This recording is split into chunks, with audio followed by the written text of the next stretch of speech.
¿Cómo están? Bienvenidos, bienvenidas una vez más a los especiales de Futuro 360 que buscan recopilar aquellas grandes conversaciones, notas, reflexiones que pudimos tener durante nuestra temporada 2024, inicios de 2025, un año que ya comenzó con tremendas noticias. En este programa queremos recordar algunas de las más profundas entrevistas que pudimos tener. Y en el marco del Festival Ladera Sur durante el año 2024 tuvimos la oportunidad de conversar con muchas personas que nos iluminaron en esta conversación sobre conservación, cuidado, transformación planetaria. Y tuvimos la posibilidad finalmente de tener un encuentro con Christine Tompkins, una destacada filántropa y conservacionista cuyo paso por Chile junto a su marido ha dejado una tremenda huella. Luego de 25 años trabajando por el cuidado de los ecosistemas en el sur de nuestro país y de Argentina, los queremos invitar a ustedes a revisar esta interesante conversación que pudimos tener junto a Christine, que ha sido central para levantar todos los temas de naturaleza y de biodiversidad y la riqueza de nuestro patrimonio natural para Chile. Así que escuchémoslo. So, thank you very much for being with us. Thank you for those kind words. I don't know what's the word you like to be defined by. Like, I'm Christine Tompkins. Who are you? I am a family member, a devoted friend, a protector of all things wild, and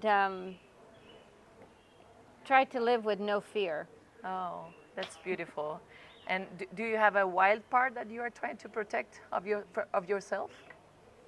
No, I don't protect it. I try to spend it. That's great. We're going to come back to the wild side, okay?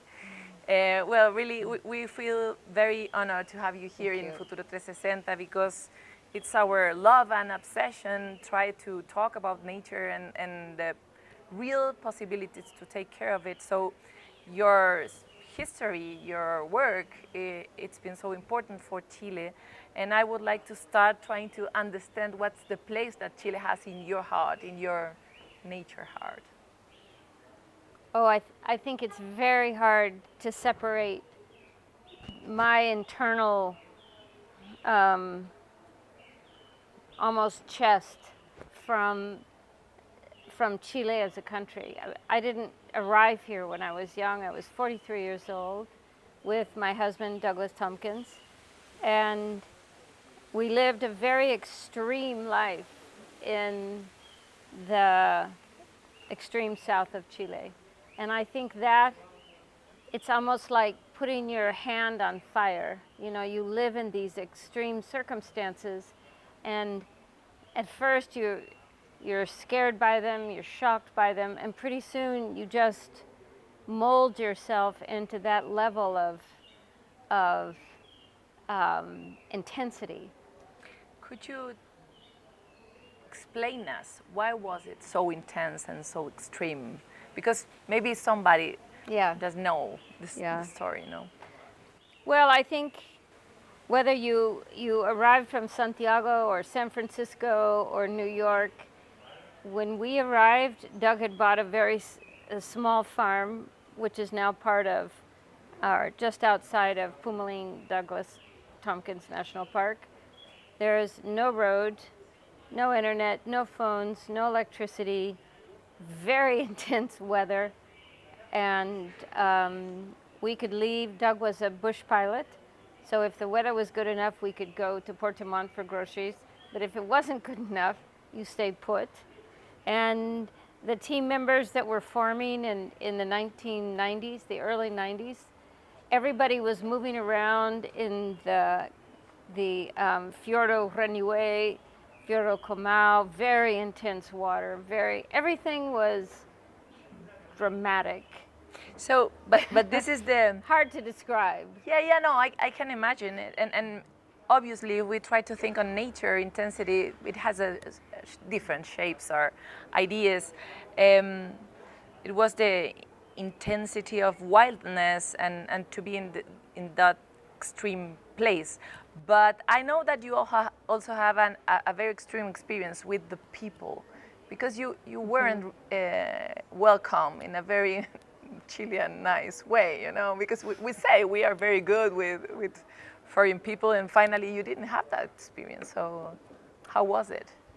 Well, I'm looking at that time in our lives 30 years later. So I look back on it in a very different way that I was experiencing it at the moment. I know. So it was complicated because we were naive, I think, and we didn't really understand the impact, not just buying land and holding it as private owners, because that's, of course, in every country that happens. But the biggest issue was buying large tracts of land and not producing something from it. And the way we looked at it is we were continuing to produce something in these forests, in the grasslands, but we were changing what it produces. So we were, I think, naive to understand that somehow if we explained this to somebody, they would really see it in our full measure. But it was very clear that it was very suspicious, distrustful, that, and I'm sure you've heard these things, we were going to start a new Jewish state, even though we're Jews, an Air Force base for the Argentines, and all of these things that seemed outrageous. But now I look at it, what we were doing for that time in that place was outrageous. It was unusual. And in the absence of understanding something, I think we all... Yeah, you were aliens. We all... You arrived with an idea that was so out of the box in that moment, no? And we're from the United States. And the United States wasn't in those days winning a popularity contest in Chile. There was a lot of suspicion about that. And then once we bought enough land that actually, in parentheses, cut Chile in half, I think it was an easy way to build context around Doug and Chris Tompkins, the couple who cut Chile in half. But I you know, honestly, I completely understand why it happened. Actually, I was having breakfast with someone this morning, and they formally apologized to me about the way that the early years were seen in Chile, and I truly, I mean, I appreciate that, but I don't even think it's the right way to look back on history. I think it was a combination of factors, and no matter where you're working in conservation around the world, there is this natural pressure, tension between production, extraction, and the conserving of natural resources. So we learned a lot, and I think everyone learned a lot. No, I think that it's very elocuente. I would do this Spanish-English thing. It's very elocuente from the past and from our common history that we think that is suspicious not to produce something. Because we are living in this world, this very materialistic world. Mm-hmm. We are trying to win, I don't know what race. And that mindset has bring us out to this point in terms of global warming and etc. So for that moment you were aliens and you were talking about why are you not producing? Why are not don't you put a lot of ships there? I don't know. So that's interesting because that was a revolution in that moment, and it's still a revolution. It's still something difficult to explain. I'm not so sure about that. Really? I'm not so sure. If you look at, and I speak of the United States or really almost any country, when you look back 35 years, which is longer than a human generation, it's a long time. And you look at the evolution of how many families or people are taking their private properties and deciding to protect it. That's true. And deciding, they may not do what we had decided to do so many years ago, but that there have been huge changes, I think, in Chile. And That's true. the same thing happened in the United States. There are a lot of very big landowners who don't choose necessarily to give it all away to the citizens of the country, but they are very clear and very determined to make those lands forever protected. And that in itself is a sea change that is remarkable, really.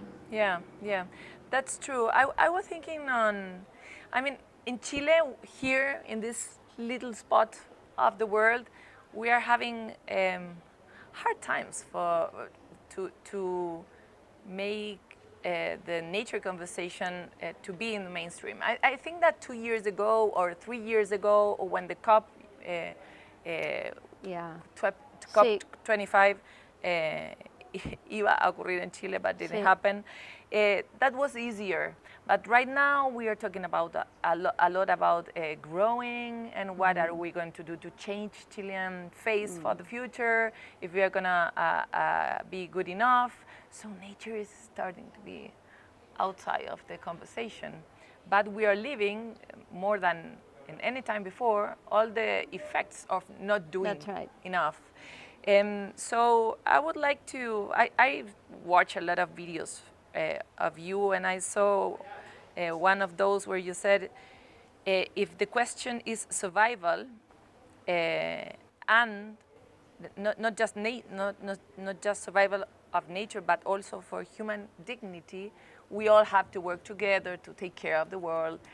And do you think that human dignity and human development is possible at the same time of taking care of nature? Do you think that that is possible in this world, limited world, a lot of people, a lot of needs? Well, first of all, I think there's no choice. Whether we like it, we don't like it, is it easy or it's difficult, that is every decade becoming less important, because if someone asks me, do you think climate change is real?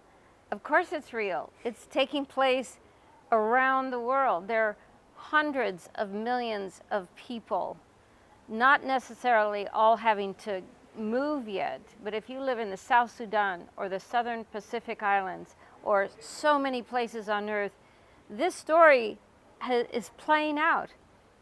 The game is on. So in a lot of industrial countries, we can kind of push that inevitability out, but it is inevitable.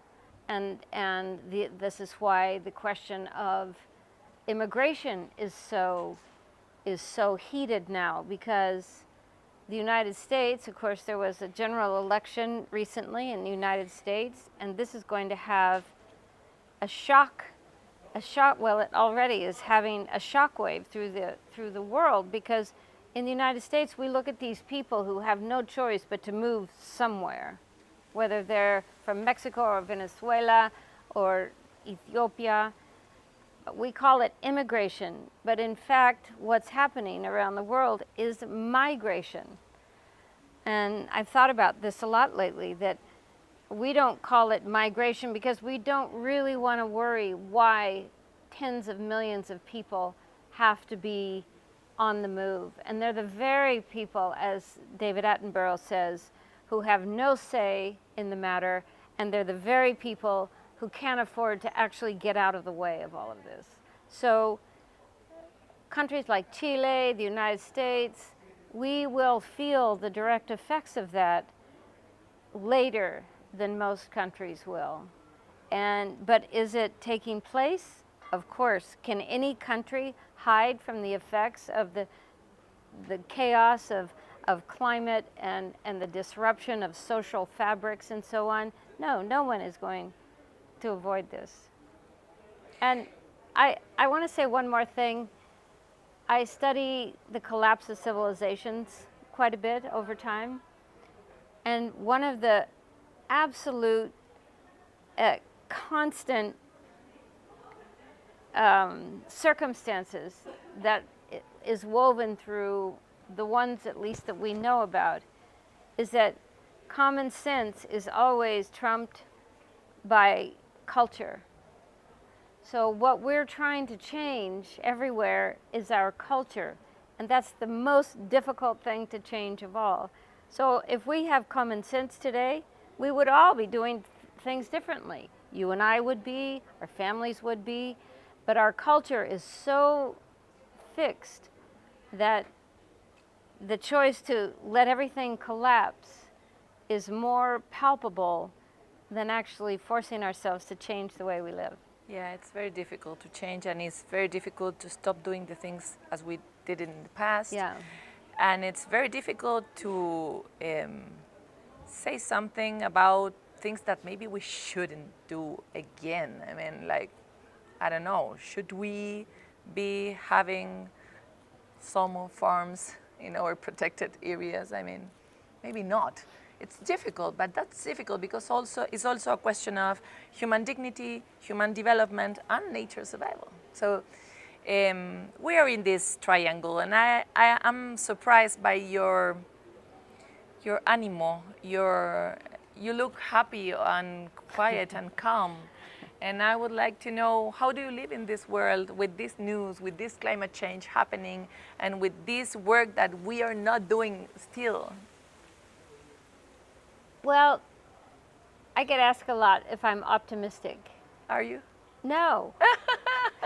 No, I'm a pessimist. Everybody answer me that, you know. I'm a pessimist Okay. for this century. But I feel strongly, which at 74 is just a hunch in my case, I won't see it, that some very profound tectonic things will have to change between the human and non-human relationship. That's for sure. We can do it voluntarily, or it will take place involuntarily, but it will happen. So I'm not motivated by optimism. I'm motivated by my personal pessimism that even if you think your ship is sinking for a moment, you want to try to preserve what you can, in our case, and keep reaching for more dignified human communities and whole, whether it's in the sea or on the land. So I'm really driven by how I see this century, and not by my optimism. No, I love that your pessimism is something. It's very original answer. And how do you see humans? Because when you start protecting nature, maybe we had a model of non-human contact with this perfect space that nature has created. I mean, in the past, we used to have a lot of that kind of protected areas. Yeah. But right now, we know, well, we are much more people, and we know that we need to integrate people on the model. Have you lived that in your own mindset? How do you live now with that community? I mean, in an internal way, from your heart. How do you live with that community? How do you think that humans can work? Are they a good part of ecosystems or not? They're very, it's just you and me in this interview. Don't worry about what you say. Just the two of us, okay. That's such a good question, and I think it's the question that is probably the most profound. I see things in a very evolutionary way. And the evolutionary Autobahn moves much faster than we think it does. We see ourselves in 2024, and we're living these lives, and we're working hard, and these are just tiny flips of the switch. And the rise and fall of different species will happen, in my opinion, forevermore. I have no idea if the human species as we know it today will survive, not survive, but I do know that we have an opportunity as a species to live much closer to the ground, much more in kinship with the non-human world. Whether it's pumas or the Darwin frog or whatever it is, we have the capacity to do that. And it is not an either or. It is not we live in concert with the non-human world, including very much obviously the sea, and or not. You can have a dignified, very high quality life, caring about all life, that all life has intrinsic value. And that if you really believe that, then every decision you make with your children, with everything, every breath you take becomes much more interesting, because so much more is asked of us. Right now, all that is asked for us is we take care of our family, a few friends, we become as wealthy as possible, and that we stay healthy, we live longer, and whatever it is, what is really asked of us is very superficial today, we as moderns. And it's such a short time ago when, if you look at indigenous cultures, and let's take the Native Americans of North America, just 150 years ago, 100 years ago, they were asked as a community and as a larger community to live within certain boundaries that they thrived on. We as moderns keep chopping off the things that we feel we should be responsible for. We lose the context in which we depend on things.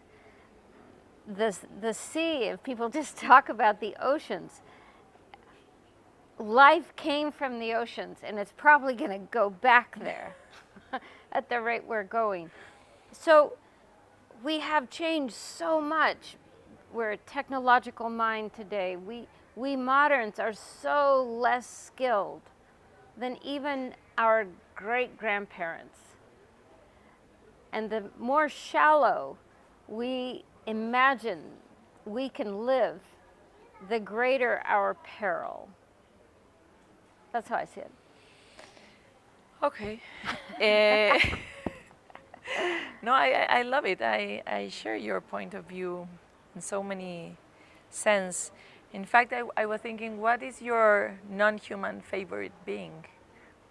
Maybe not one, but two or three.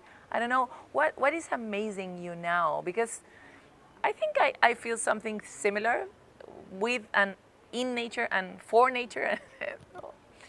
And every time I find something new and amazing and surprising, and it moves me and changes me. So what is your not human being? No. Well, I tell you something, it's not a being, but it's an experience. Okay. And I think for me, it comes through an experience. And last week, Carolina Morgado, who's the executive director of Rewilding Chile, and I and a few other people decided to walk from the Cruz del Mar, which is at the southernmost tip of the South American continent, all the way to the historic Faro. It's a 4-day walk, and one of the wildest times of my life. And here's what the gift is. Besides getting beaten up and you're near tears because you're exhausted and so on, your opportunity to be so small. And it doesn't take me very long to get someplace and begin to shrink.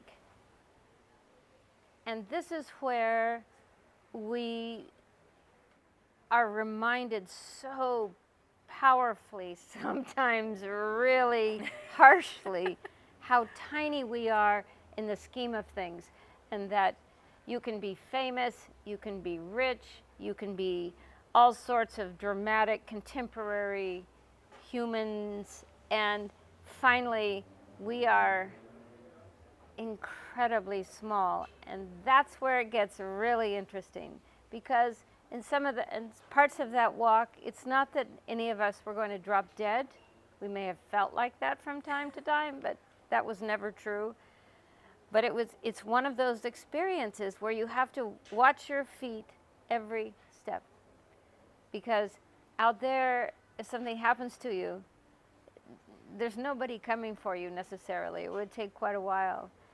And this is when you realize how tough you are, how physically, but also mentally tough we can be, pushing ourselves in extreme circumstances way past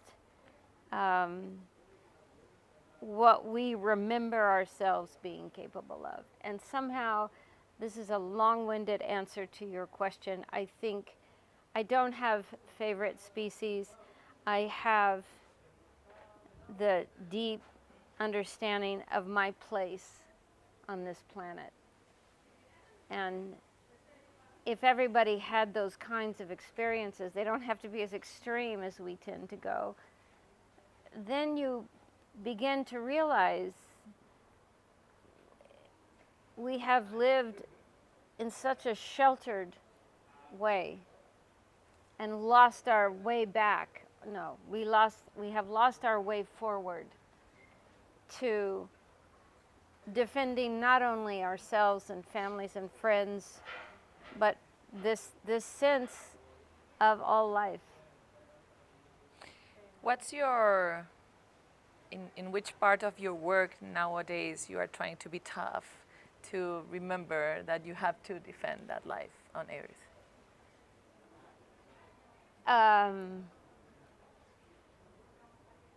You know, somebody asked Carolina one day if she had one word to describe me, and she said without hesitation, relentless, which a lot of people have called me that. And it was always in a pejorative way, in sort of a sweet negative way, basically. And now I'm so proud of being relentless. I really am, because I want to do this till I drop dead. And I have no interest in slowing down and trying to understand that there's this equanimity in my life that I should take advantage of. And no, and especially since Doug died. Especially, I have no fear. Of course. And we have nothing to lose. And it's a miracle when you decide to live your life as if you have nothing to lose.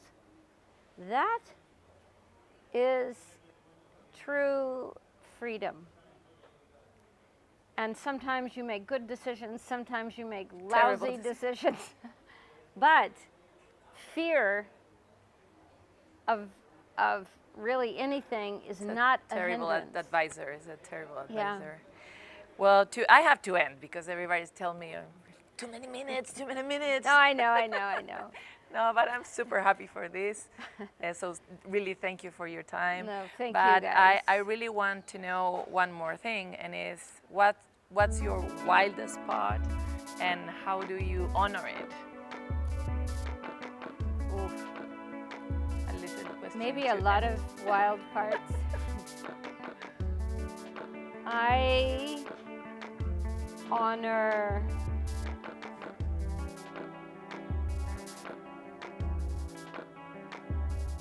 love. I'm big on love. With all, human and non-human. Yes.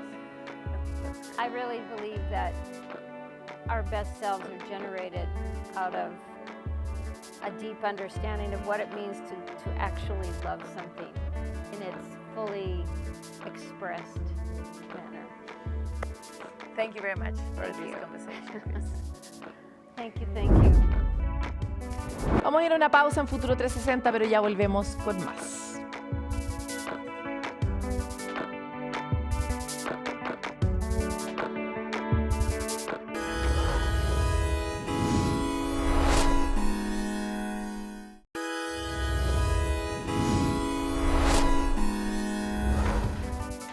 Es considerada como un símbolo de la ingeniería estadounidense. Es la represa Hoover, conocida por su capacidad de proporcionar energía a los estados de Arizona, Colorado y California. Esta central hidroeléctrica de gran relevancia dentro de su sistema ha visto amenazados sus embalses y principales fuentes de agua por la sequía que atraviesa la zona oeste desde hace más de 20 años. Camila Sumastre se trasladó hacia ese lugar y nos trae todos los detalles en el siguiente informe. A tan solo 60 kilómetros de una ciudad conocida como la del pecado, podemos encontrar una de sus fuentes de energía, la represa Hoover. Una estructura de hormigón que comenzó a operar en 1936 y que llama la atención por su gran tamaño, con una altura de 220 metros, equivalente a un edificio de 60 pisos. Conocida por su aparición en películas como James Bond o Rápido y Furioso, esta represa fue construida hace más de 90 años con el fin de controlar las inundaciones provocadas por el río Colorado en regiones agrícolas. En la actualidad, la central hidroeléctrica provee energía a casi 8 millones de personas en Arizona, California y Nevada, así como agua para más de 40 millones de habitantes en 7 estados. Las centrales hidroeléctricas tienen una función muy importante dentro de la generación eléctrica porque mediante el paso de los flujos de agua se logra movilizar turbinas y esas turbinas conectadas a generadoras logran en el fondo producir una cantidad de energía importante, sobre todo dependiendo de las capacidades de los ríos. Es una central de tipo embalse que fue construida entre 1930 y 1936. Esta es del tipo arco-gravedad y tiene una longitud de coronamiento de 380 metros y 221 metros de altura desde el lecho rocoso, pudiendo almacenar 35 millones de metros cúbicos en el embalse. La represa no solo destaca por su capacidad de generación, sino que también por las atracciones turísticas que surgieron a su alrededor. Cuerpos de agua que toman roles de oasis en medio del desierto de Mojave y que en 2023 trajo casi 6 millones de turistas hasta esta área recreativa. Lo que tenemos acá es el lago Mead, un embalse formado a partir de la presa Hoover ubicada en el río Colorado. Estamos hablando del embalse con mayor capacidad de agua en Estados Unidos. Es mi primera vez acá y estoy realmente sorprendido de cómo comenzó en el medio del desierto. Así que sí, vine con mi familia de Filipinas y es nuestra primera vez aquí. Vengo de Seattle y no había visto un gran cuerpo de agua como es. Está bueno. Es un lago enorme y un territorio interesante. Es verdaderamente hermoso. Esto es único porque está en el centro del desierto, en medio de todas estas montañas y aparece de la nada. Te mueves por las montañas y de repente te encuentras con un cuerpo azul. Lago relevante para el ecosistema y la habitabilidad en el territorio que se ha visto amenazado. De acuerdo al Centro Nacional de Mitigación de Sequías de Estados Unidos, los principales estados que abarcan el río Colorado, Arizona, California, Colorado, Nevada, Nuevo México y Utah, han atravesado durante las últimas 2 décadas una gran sequía, poniendo así en riesgo la capacidad del embalse Mead y la generación de la central hidroeléctrica. Ahora está cerca del 37%.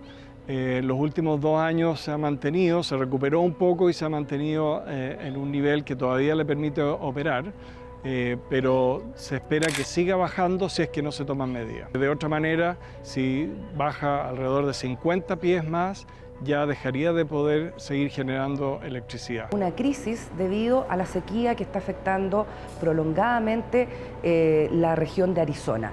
El Mead ha disminuido en más de 40 metros en los últimos 20 años. Evidentemente esto pone en riesgo no solamente el abastecimiento eléctrico, sino también el abastecimiento de agua que abastece a 25 millones de personas en las zonas de Arizona, Nevada, California.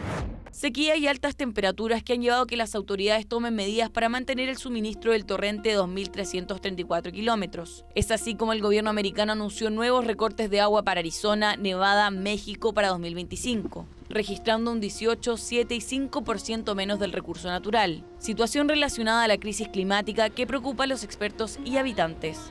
La proyección no es muy buena y por lo tanto se tiene que empezar a pensar cómo esa energía quizás se genera con otros medios, pero también qué pasa con el consumo de agua, porque esta agua alimenta, digamos, a las ciudades, Los Ángeles, Las Vegas y otras ciudades, y aporta agua a la agricultura. Por lo tanto, hay que mirarlo desde una mirada más holística. Cuando se queda sin agua el lago, primero nos quedamos sin agua y segundo, las turbinas no funcionan. Si las turbinas no funcionan, no hay electricidad. Gracias a la presa tienen el lago de aquí, que es como un centro recreativo para todos, y más que todo afectaría a la ciudad de Las Vegas, como es la ciudad de la iluminación de las luces, se iría por completo. La conciencia, porque en realidad cuando nosotros vivimos allá en la ciudad como que no te das cuenta de estas cosas, de este cambio, hasta que no vienes aquí y ves estas diferencias o cómo ha decrecido el agua, es como que no sos consciente. Aumento de las temperaturas que tiene uno de los mayores cuerpos de agua de Estados Unidos al 35% de su capacidad, un elemento vital que corre peligro debido a la crisis climática y con ello la capacidad de tener agua y energía en la zona oeste del país norteamericano. En este contexto y ante la llegada de Donald Trump al poder, nos parece relevante volver a levantar ciertas agendas que teóricamente habíamos acordado. Una de ellas es la agenda de diversidad. ¿Por qué es importante que nuestros equipos científicos sean diversos? Que estén compuestos por personas de distintos tipos, de distintos orígenes, de distintas religiones, de distintas nacionalidades y de distintos géneros. Cuán relevante puede ser hacer una ciencia que incorpore a las distintas disidencias. Revisémoslo en la siguiente nota.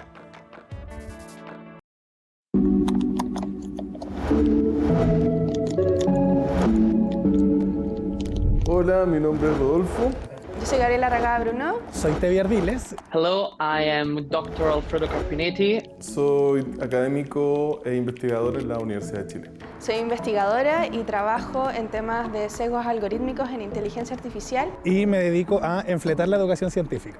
I am an astrophysicist and I am also the chair and founder of Pride in STEM. Creo que la ciencia en general como disciplina es una ciencia bien machista, es bien heteronormada. There is many wrong ideas about who is supposed to be a scientist or what a scientist looks like. And LGBTQI+ people are pushed out of science because of that.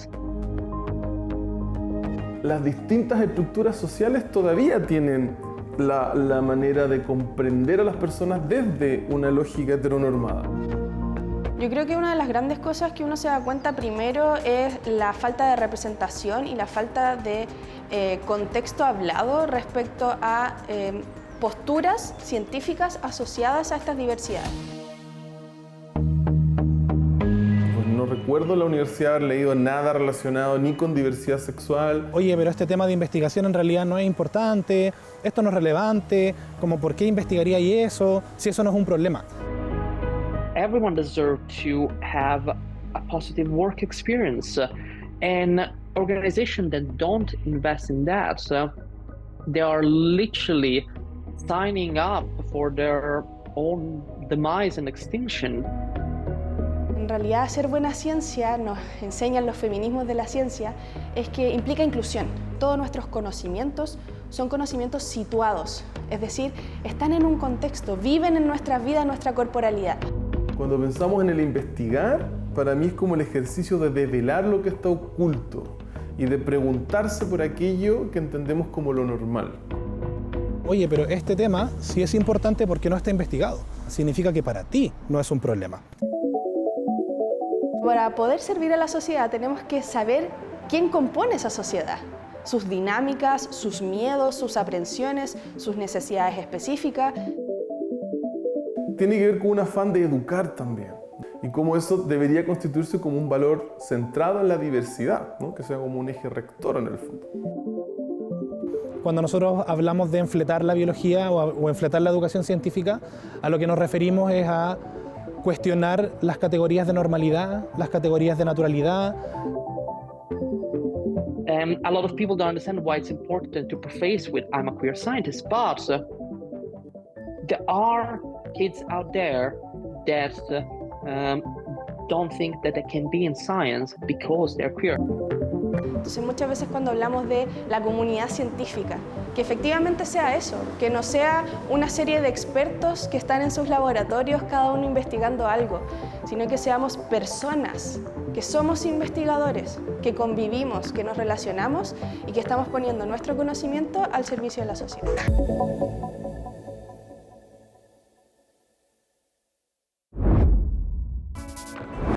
Vamos a ir a una pausa en Futuro 360 y ya volvemos con más.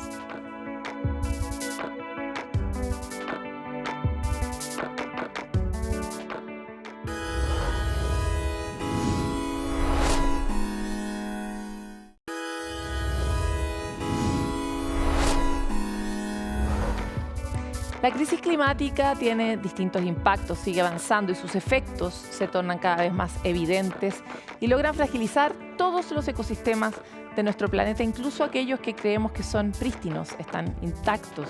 La Antártida ya registró un acelerado crecimiento de la vegetación, producto del aumento de la temperatura y el desplazamiento de los glaciares. Esta es una postal que no se había visto antes, una Antártica donde florecen cosas, cuando siempre lo que hubo ahí es hielo. ¿Qué efectos tiene? Lo vemos en la siguiente nota de Camila Guillén.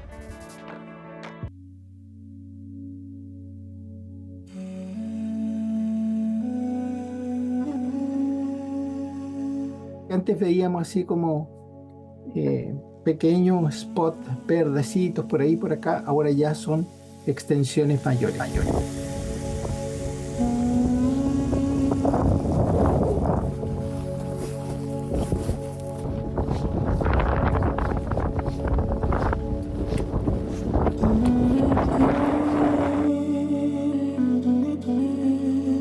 Sí, realmente son ecosistemas muy frágiles. Hay especies que, como también crecen en otros lugares en el planeta, son capaces de adaptarse a estos cambios. Pero hay otras especies que son las endémicas, que son las que tienen un área de crecimiento restringida. No sabemos si esas van a lograr. Entre el hielo y la roca, uno de los ecosistemas más hostiles del planeta es al mismo tiempo uno de los más frágiles por el avance de la crisis climática. Un estudio publicado en la revista Nature dio a conocer el acelerado avance de la vegetación en el continente a través de imágenes satelitales. Esto, si uno lo mira en perspectiva, independientemente del estudio que lo comprueba con imágenes satelitales, hace sentido, porque lo que sí estamos viendo los científicos es algo que estamos alertando cada vez más, es que hay zonas de la Antártica donde el hielo cada vez se va retrasando más y va dejando más espacio para que las especies vegetales se vayan expandiendo. En los últimos 15 años yo he estado focalizada en el estudio del cambio climático y su impacto sobre la vegetación antártica. Y en primer lugar tenemos que imaginarnos que la vegetación de Antártica es una vegetación que nosotros llamamos primaria, donde existen organismos como los musgos, los líquenes, que son los que dominan todo el paisaje. El rápido avance del deshielo ha provocado estos evidentes cambios en el paisaje, que tienen directa relación con las alteraciones que puede sufrir el ecosistema, ya que en estos ambientes prístinos las pequeñas modificaciones ambientales pueden ser letales. Los glaciares se derriten y están disminuyendo su masa, su volumen, queda la tierra mineral expuesta, ¿ya? Y esa tierra mineral no tiene nada de plantas ni tiene bacterias, tiene microorganismos. Entonces ahí comienza este proceso lento, que es un proceso evolutivo de formación de suelo. Y ahí participan no solamente los microorganismos, sino que también los musgos, los líquenes, los hongos, y luego vienen a sentarse las plantas. En las zonas que están alrededor sí se ha visto que la cobertura vegetal cada vez se está moviendo a mayores latitudes, pero es un proceso mucho más lento, y es que no es que las plantas tengan patas, porque no las tienen, ¿no? Pero cada vez van colonizando más zonas que antes no las colonizaban porque no se daban las condiciones ambientales, ya sea de temperatura, nutrientes, etcétera, que se pueden estar dando ahora. A priori no es bueno, porque es simplemente otro signo más del cambio que ya sabemos que está pasando, pese a que hay algunas personas o algunos grupos de presión que lo niegan, ¿ya? Pero es una evidencia más de lo que está pasando. El clavel antártico, uno de los dos tipos de plantas del continente, se puede encontrar desde México, pasando por Magallanes hasta la Antártica. Se cree que esta especie llegó hace al menos 12.000 años y durante todo este tiempo se ha ido adaptando para sobrevivir en el continente blanco. Uno de los factores que ha mejorado en estas, por ejemplo, los musgos, es la capacidad de reproducirse sexualmente en la Antártica. Es decir, aquellos musgos que siempre estaban restringidos por las bajas temperaturas, hoy día pueden hacer una mejor reproducción sexual. Eso significa que generan esporas con mayor variabilidad genética y eso ayuda a que se reproduzcan en estas nuevas condiciones. Cambios y amenazas que no solo afectan a las plantas. En el océano, el alza de temperatura pone en riesgo la base de la cadena trófica, el krill. Lo que pasa cuando empezamos a perder hielo, empezamos a quitarle el sustrato donde se siente más cómodo el krill. Krill necesita baja temperatura, bajo el hielo encuentra alimento, bajo el hielo encuentra protección. Si quitamos eso, hay un adversario muy cercano al krill que compiten por casi los mismos recursos, y esos son los gelatinosos. Por ejemplo, la salpa. Sacamos el hielo, dejamos el sistema más abierto, probablemente vamos a estar cambiando gelatina en vez de queratina. Por eso tenemos menos crustáceo, más gelatinoso. Y eso significa un colapso, yo creo, completo de toda la estructura trófica antártica si seguimos con esta tendencia, digamos, en general. Y afecta también a los peces. Evidentemente, en la Antártica los peces están siendo afectados por el cambio climático debido al incremento de temperatura.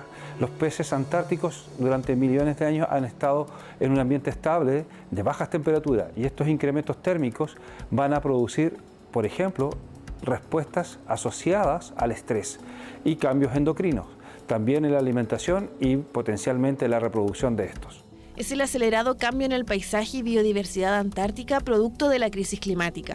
Estudios señalan que la temperatura podría aumentar 3 grados Celsius cada 10 años hasta 2100. De aquí al 2100 nosotros ya corremos el peligro, digamos, de que un 25% de todas las zonas, digamos, que va a incrementar en un 25% el área descubierta de hielo. Nosotros en esas áreas hay posibilidades de que se vaya a colonizar por vegetación. La Antártica durante periodos de invierno siempre va a ser blanca. Por lo menos así la voy a ver yo y probablemente así la vean mis nietos, ¿ya?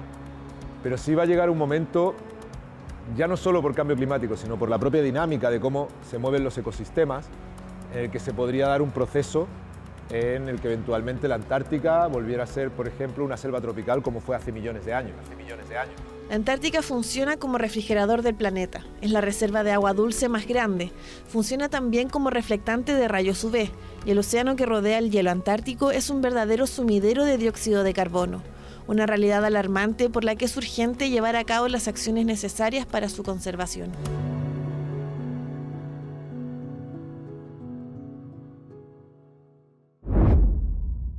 Los investigadores encontraron 2 huellas fosilizadas que demuestran que 2 especies distintas de homínidos vivieron juntas al mismo tiempo en el mismo lugar durante el mismo periodo. El descubrimiento llega a complementar la teoría de la evolución y darnos una pista a esta pregunta de antaño: ¿cómo era la vida antes de nosotros? Es muy interesante porque a medida que pasa el tiempo y aumenta la complejidad, sabemos que las cosas fueron mucho menos lineales de lo que esperábamos. Francisco Verdejo nos cuenta más. Se trata de dos especies, como he dicho.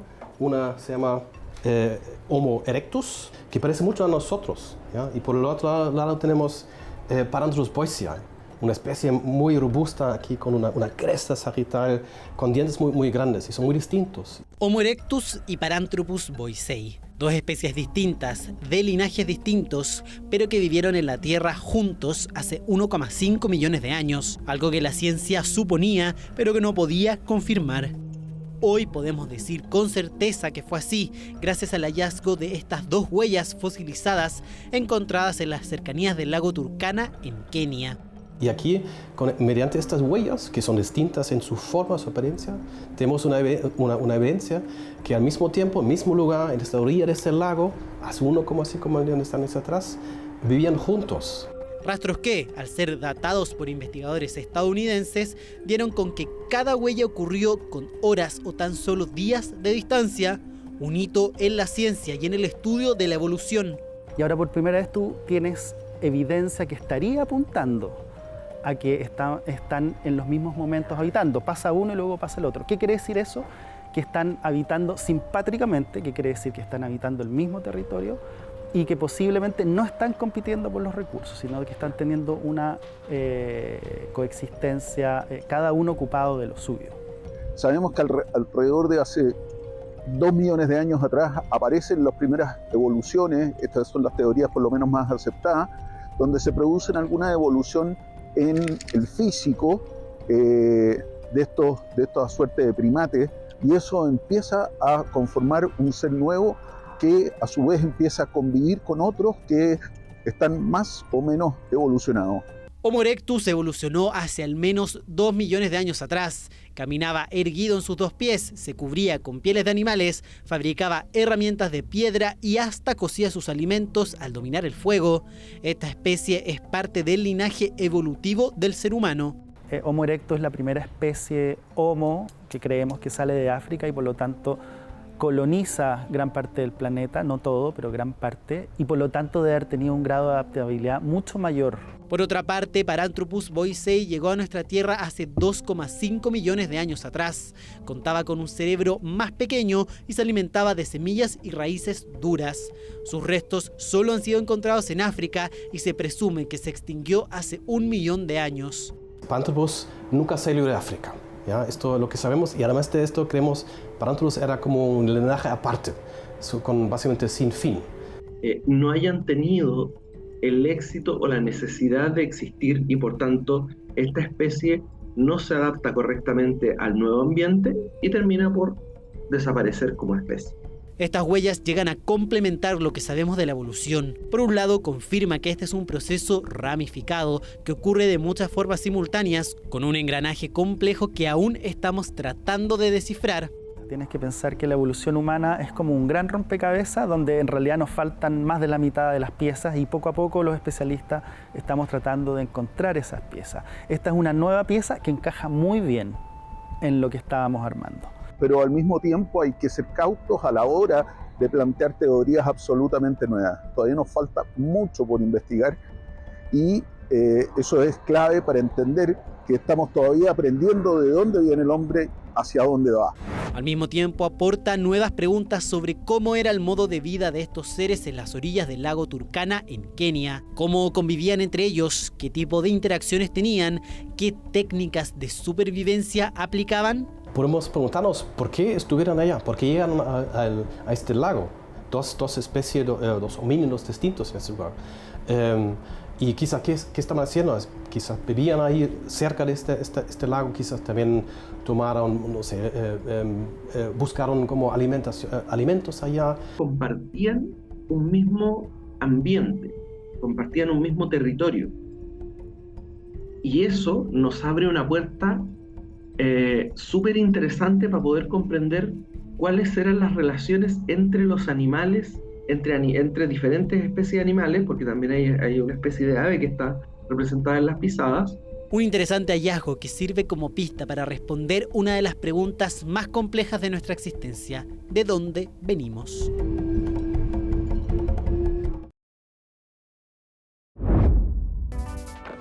Hasta aquí llega nuestro capítulo especial de Futuro 360. Estamos tan agradecidos de que ustedes estén ahí interesándose por todas las transformaciones que están caracterizando al mundo de hoy. Ya estamos empollando nuestra temporada 2025, así que los invitamos a ser parte siempre de nuestra comunidad, a darnos siempre sus ideas y preguntas y a acompañarnos en esta exótica ruta de la vida en la Tierra en estos tiempos. Nos vemos pronto en otro capítulo de Futuro 360.